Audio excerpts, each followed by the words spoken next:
आज के इस वीडियो में हम लोग स्टार्ट करेंगे क्वेश्चन नंबर 28 से। एस.सी. वर्मा का सॉल्यूशन कर रहे हैं हम लोग। Centre of mass, linear momentum and collision, class 11th का centre of mass, linear momentum and collision chapter का क्वेश्चन नंबर 28 से। पिछले वीडियो में हम लोग 27 तक का क्वेश्चन सॉल्व कर लिए थे। आज के इस वीडियो में हम लोग 28 नंबर से क्वेश्चन से स्टार्ट किया।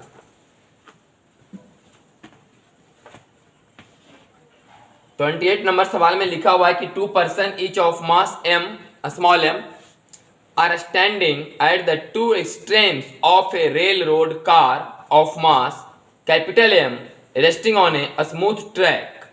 करेक्ट, स्मूथ ट्रैक है।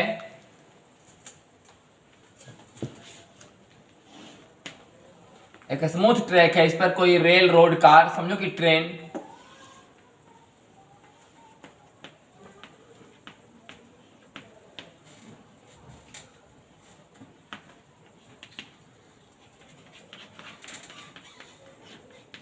नीचे का स्मूथ ट्रैक है।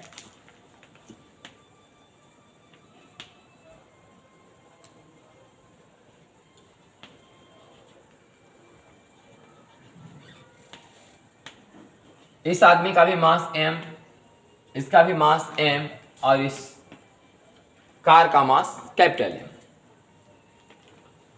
The person on left jumps to the left, person on left jumps to the left with a horizontal speed u with respect to the state of car before the jump। ये जो आदमी बायां side है वो बायां तरफ कूदता है u वेलोसिटी से with respect to state of car before jump. आदमी के कूदने के पहले जो कार का सिचुएशन है उसके रिस्पेक्ट में। तो आदमी के कूदने के पहले तो कार रुका हुआ है, आदमी के कूदने के पहले तो कार रुका हुआ है, तो इस रुके हुए कार के रिस्पेक्ट में आदमी कूदता है इधर यू चाल से। मतलब सच में ही कूदता है यू चाल से। कोई रुका हुआ आदमी भी बाहर से देखे तो उसको लगेगा कि यू चाल से ही कूदा, क्योंकि ये तो रेस्ट में है। कोई लिखा हुआ है कि यू चाल से इधर कूदा। अब देखिए कि एम मास का आदमी इधर चला गया यू चाल से,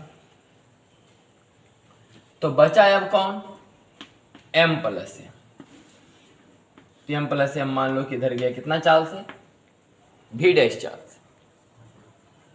एम प्लस एम इधर जाएगी, कंजर्वेशन ऑफ मोमेंटम लगा रहे हैं। अभी पूरा सिस्टम का मोमेंटम जीरो है, तो कूदने के बाद मोमेंटम जीरो होना चाहिए।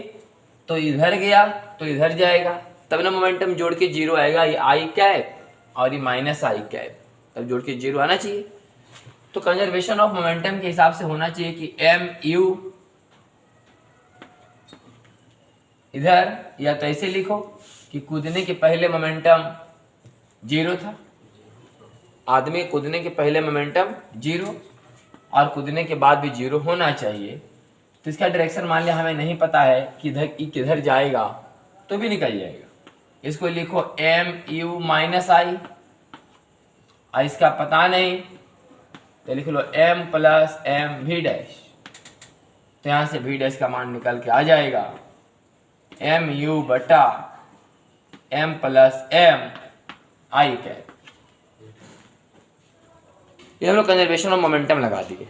इस तरीके से आपको पता चला कि जो है इधर जा रहा है कितना से, भी डैश चाल से। अब कहानी का हिस्सा यह है कि m प्लस एम इधर जा रहा है एम यू बटा एम प्लस एम से। इस आदमी के कूदने के बाद का सिचुएशन ऐसा है, ये आदमी कूद गया, इधर जा रहा है। अब सवाल आगे बढ़ता है। There after the other person jumps to the right again with the same horizontal speed u with respect to a state of car before he jump. अब ये जो आदमी m है ये कूदता है दाहिना साइड।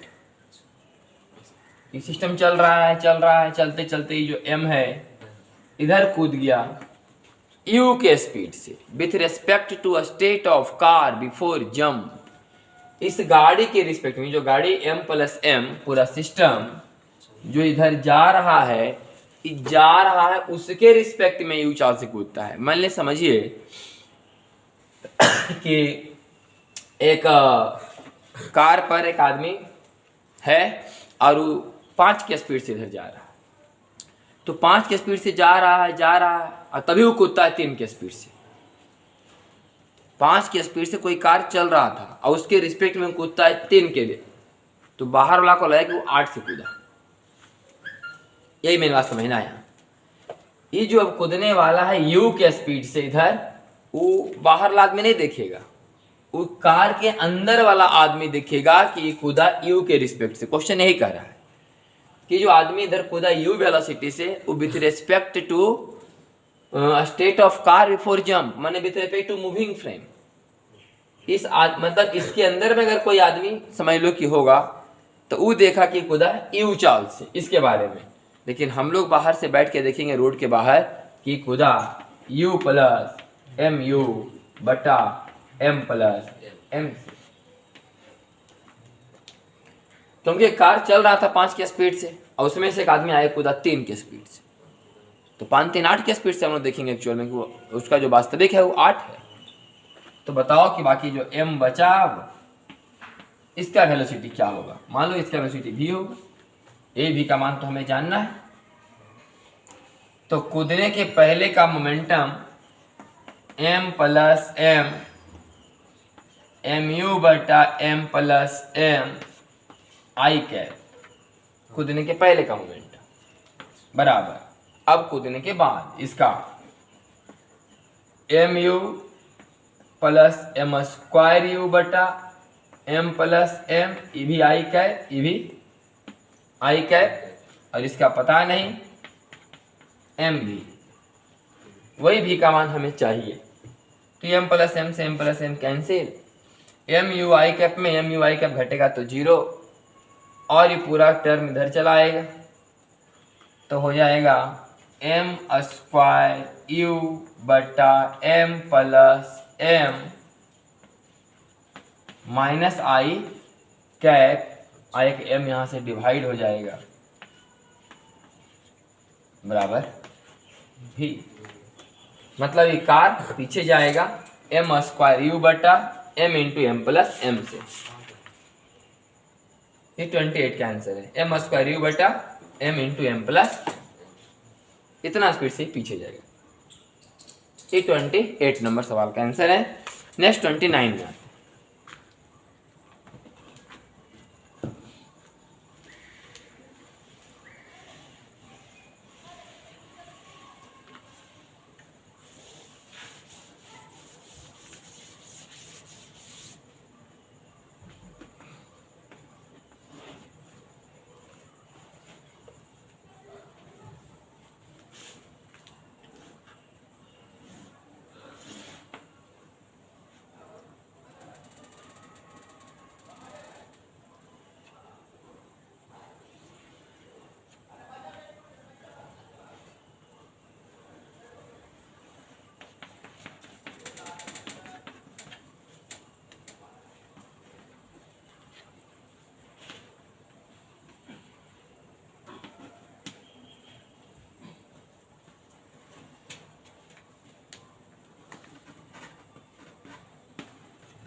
क्वेश्चन है कि figure shows A small block of mass m which is started with a speed v on a horizontal part of the bigger block of mass m placed on a horizontal floor।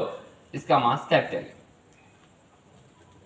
ये बड़ा सा system है, एक उस पर रखा हुआ है एक छोटा सा ब्लॉक m जो स्टार्ट हुआ है v चाल से। All the surfaces are frictionless, ना तो फ्रिक्शन यहां है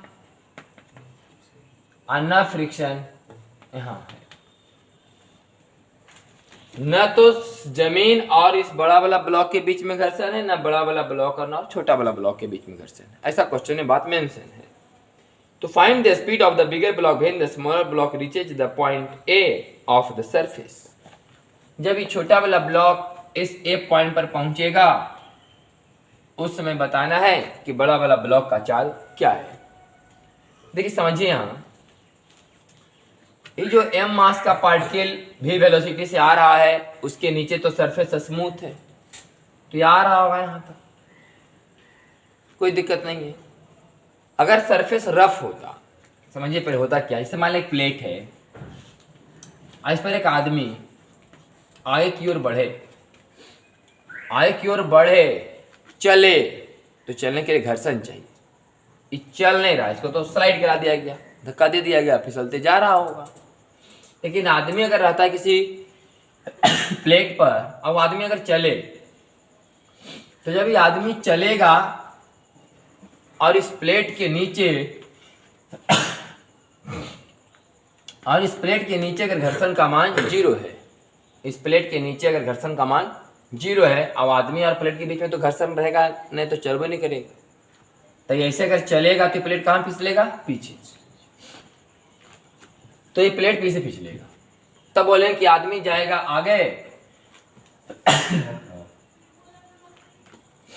आदमी जाएगा आगे तो प्लेट जाएगा ही पीछे।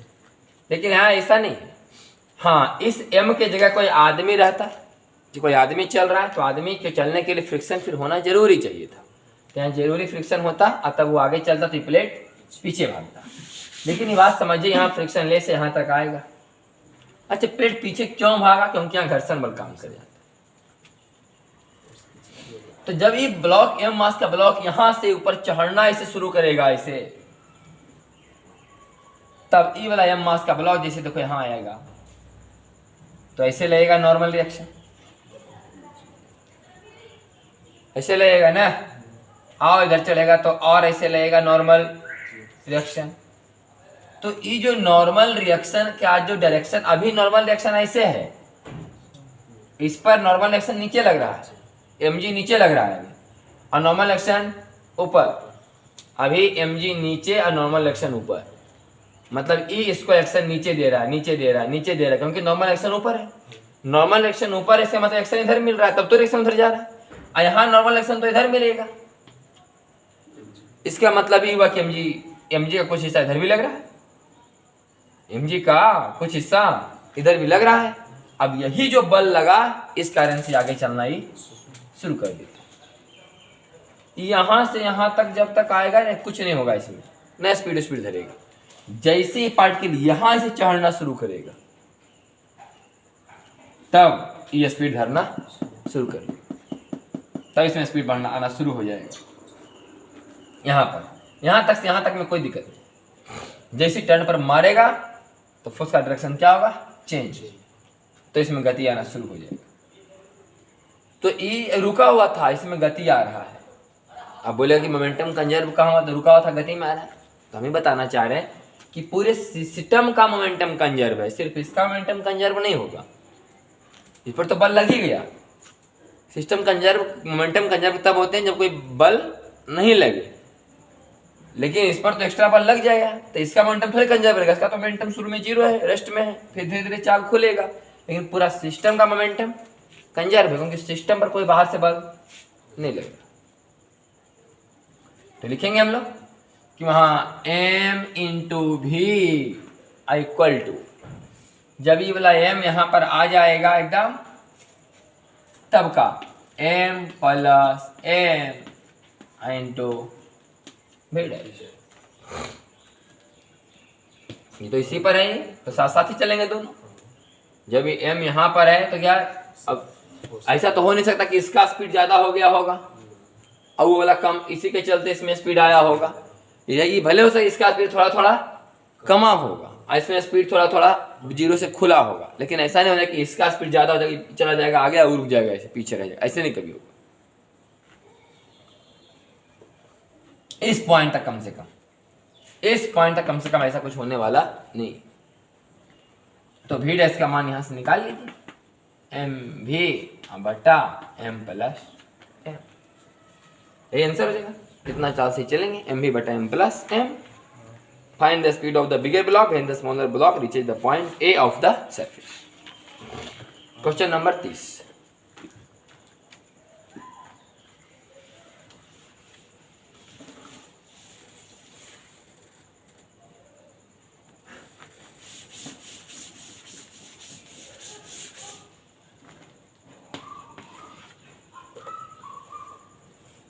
In a typical Indian buggy, a luxury car drawn by horse, जिसे हम लोग यहाँ टमटम कहते हैं, उसके बारे में बताया गया है कि wooden plate is fixed on the rear on which one person can sit. करा नीचे में एक लकड़ी का प्लेट लगा होता है जिस पर एक आदमी आसानी से बैठ सकता है। The बुगी of mass 200 kilogram is moving at a speed 10 kilometre per our. 200 kilogram का है,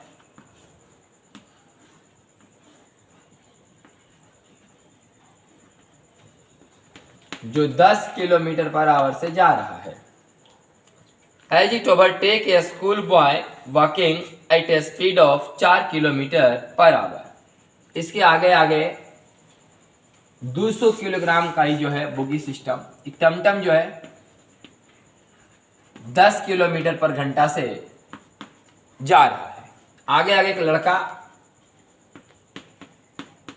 4 किलोमीटर पर घंटा से जा रहा है जिसका वजन 25 किलोग्राम है। ये इसको ओवरटेक कर रहा है। Bogie of mass 200 kilogram is moving at a speed 10 kilometre per hour as it overtake a school boy walking at a speed of 4 kilometre per hour. उसको ओवरटेक कर रहा है जो कि 4 की स्पीड से जा रहा है। The boy sits on the wooden plate if the mass of the boy is 50 kilogram what will be the new velocity of the bogie. कर रहा है कि as it overtake the school boy walking at the speed, जब इसको overtake कर रहा था तो इसी पर बैठ गया। जब ये इसको ओवरटेक कर रहा था, जब जस्ट क्रॉस कर रहा था, तो बच्चा भी उसी पर फान गया, टमटम पर नीचे। उसके लिखा गया था स्टार्टिंग में कि एक प्लेट है नीचे में जिस पर एक बच्चा आसानी से बैठ सकता है, उसी प्लेट पर ही फान गया। अब बताओ उसका स्पीड क्या है। जब बच्चा इस पर आ गया तो हो गया 225। तो बताइए कि इसका स्पीड क्या है। तो 200 गुना 10 आई कैप आज जोड़ 25 गुने 4 फिर आई कैप बराबर 225 गुने भी। हमें नहीं पता कि किधर आई कैप अपने आ जाएगा, तो भी का मान आ जाएगा 2100 2100 अब बटा 225। तो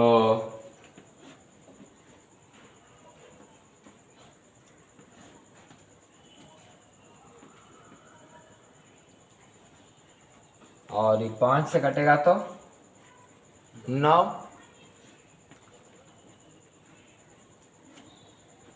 ठीक है। तो 9 9 81 और 3.029 9.3 के आसपास आंसर आ रहा है 28/3। तो ठीक है, 28/3 किलोमीटर पर आवर। ये आसान सवाल।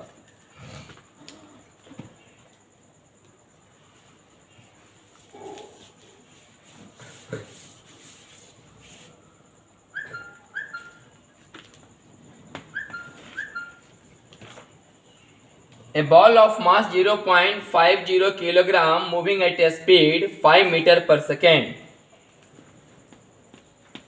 0.5 किलोग्राम का एक बॉडी 5 मीटर पर सेकेंड से जा रहा है। Collides with another ball of mass 1 kilogram. जाकर के 1 किलोग्राम के ब्लॉक में टकराता है। After the collision, the ball sticks together and remains motionless. What was the velocity of 1 kilogram before the collision? करा इसका वेलोसिटी अभी क्या है। अगर टक्कर के बाद जब दोनों चिपक जाएंगे तभी रुक जाएंगे। टक्कर के बाद जब दोनों चिपक जाएंगे तब यह मोशनलेस हो जाएंगे, रुक जाएंगे। तो 0.5 गुने 5 2.5 आई कैप, इसका 1 भी इज इक्वल टू 0। इसका मतलब भी बराबर -2.5 आई कैप। इसका मतलब 2.5 से ही 0.5 किलोग्राम वाले ब्लॉक की तरफ जा रहा होगा। वही सेंसर दिया है 2.5 मीटर पर second opposite to the direction of motion of the first ball. First ball का जिधर मोशन उसके डायरेक्शन के जस्ट अपोजिट।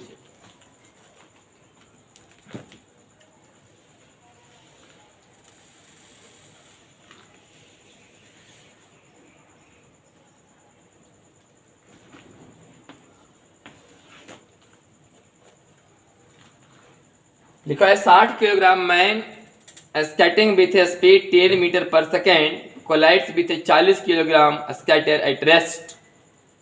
60 किलोग्राम वाला 10 के स्पीड से जा रहा था और टकराया जाकर के 40 किलोग्राम वाला में जो कि रेस्ट में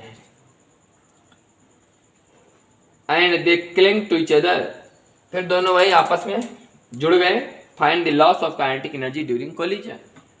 अभी दोनों आपस में चिपक गए समझो, या जुड़ गए, एक ही चाल से चलना शुरू कर दिए, तो बताओ इसमें कितना काइनेटिक एनर्जी का लॉस हुआ। चूंकि टक्कर के बाद दोनों वस्तु एक साथ हो गया है, इसका मतलब ही कंप्लीटली इनइलास्टिक कोलिजन के श्रेणी में आएगा और उसके लिए E बराबर 0 होगा। तब लॉस का जो फॉर्मूला है हाफ m1 m2 बटा m1 plus m2 into u1 minus u2 का whole square into 1 minus e square, तो 1 माइनस 0 स्क्वायर, खत्म। तो ये हो गया 2 बार का 30, तो 1200 बटे 100 बराबर 12, अब उन्हें 10 का स्क्वायर फिर से 100, तो 1200 जूल। इतना काइनेटिक एनर्जी का लॉस हुआ 32, 1200 जूल। आगे आते हैं 33 नंबर सवाल में।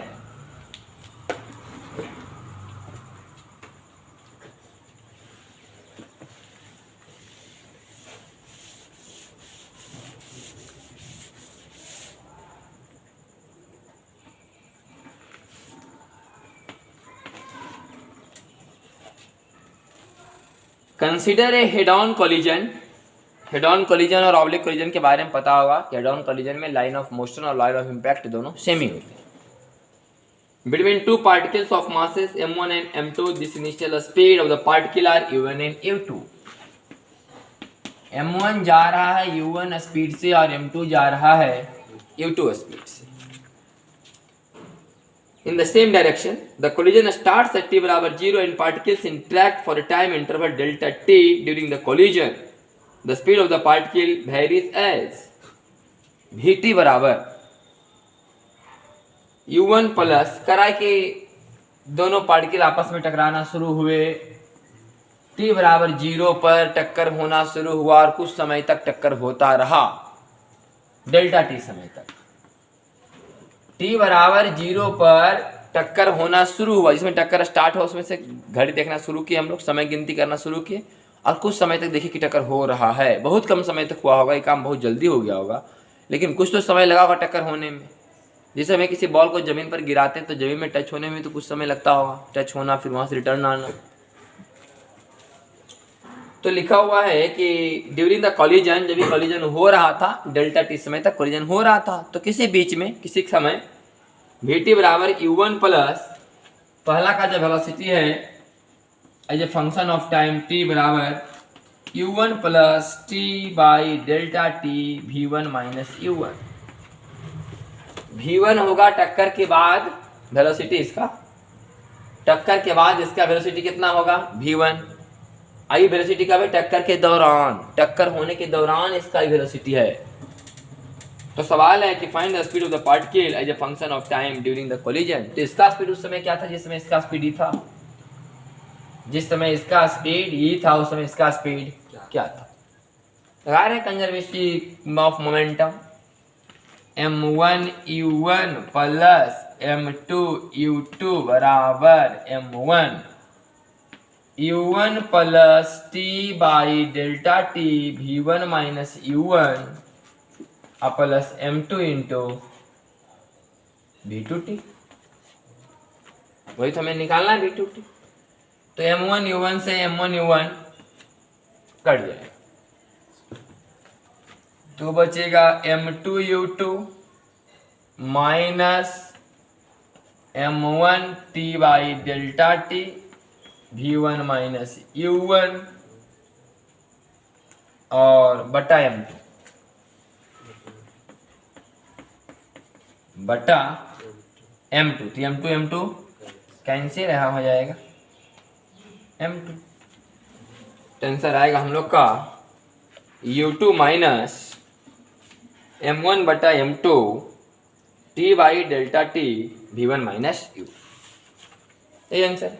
ये टक्कर बस कुछ करना नहीं था, वही लगाना कंजर्वेशन ऑफ मोमेंटम ही, टक्कर होने के पहले और टक्कर होने के दौरान, टक्कर होने के बाद नहीं, टक्कर होने के दौरान का निकालना। जब टक्कर हो रहा है तब लगाया जा रहा है कंजर्वेशन ऑफ मोमेंटम। ये था 33 नंबर सवाल। आते हैं 34 में।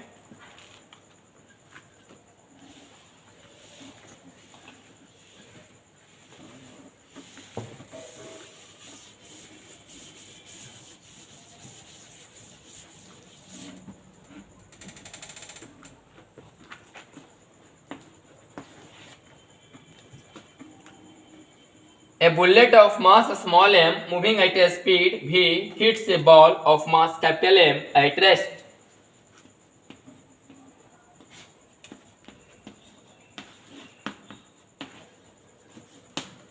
ये लिखा होगा कि bullet of mass small m moving at a speed v hits a ball of mass m kept at rest. A small part having mass m dash breaks from the ball and stick to the bullet. Bullet में थोड़ा सा मास चिपक गया,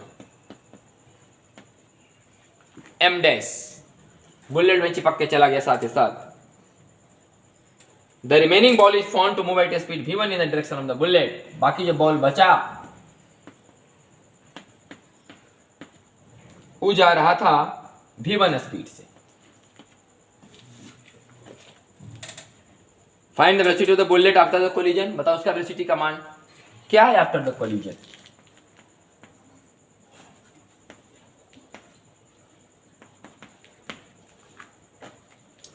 तो पहले हो गया M V plus zero, M V plus zero, M V I cap plus zero बराबर M minus M dash V1 I cap plus M dash V dash. तो M V minus M dash V1 बटा m plus M dash I cap बराबर v dash. तो answer होना चाहिए हम लोग का 34 का M V minus M dash V1 बटा m plus M dash in the initial direction, मतलब जिधर जा रहा था उधर ही। ये आंसर है 34 का। सभी सवाल कंजर्वेशन ऑफ मोमेंटम पर ही बेस्ड है।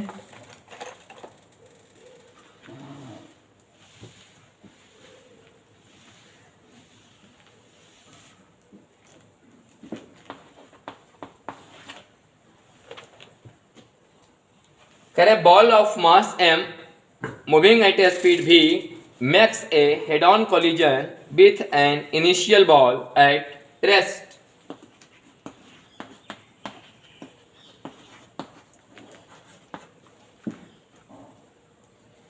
The kinetic energy of the ball after the collision is 3/4 of the original.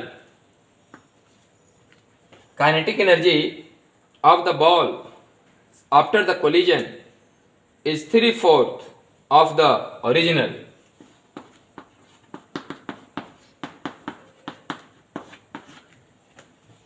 Kinetic energy of the balls, दोनों बॉल्स का kinetic energy after the collision के बाद is 3/4 of the original. Original जो kinetic energy है ball का शुरुआत है उसका 3/4 रह गया। Find the coefficient of restitution. Coefficient of restitution का मान बताइए। तो ये भी है और रेस्ट में है, तो लॉस कितना हुआ। Final kinetic energy initial kinetic का 3/4 है, इसका मतलब लॉस इनिशियल का 1/4,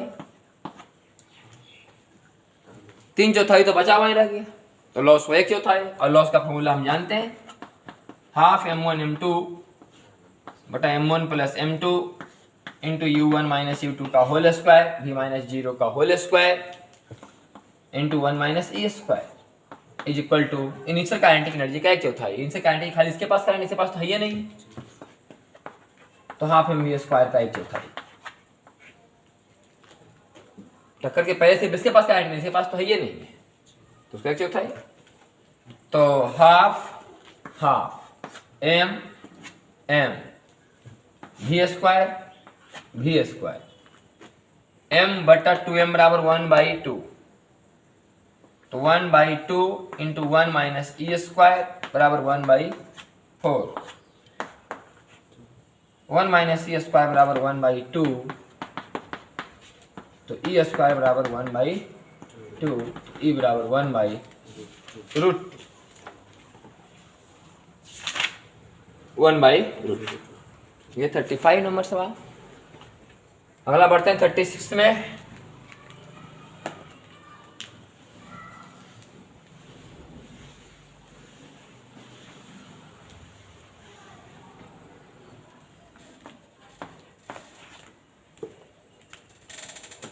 A block of mass 2 kilogram moving at 2 meter per second collides head on with another block of equal mass kept at rest।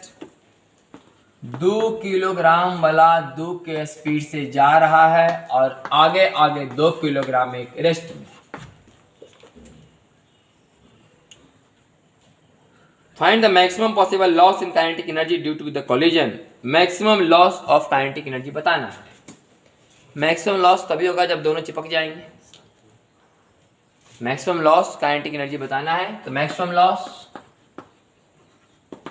बराबर हाफ m1 m2 बटा m1 plus m2 into u1 minus u2 का whole square into 1 minus E square. Maximum loss है तो ई का मान 0, तो 2 दूनी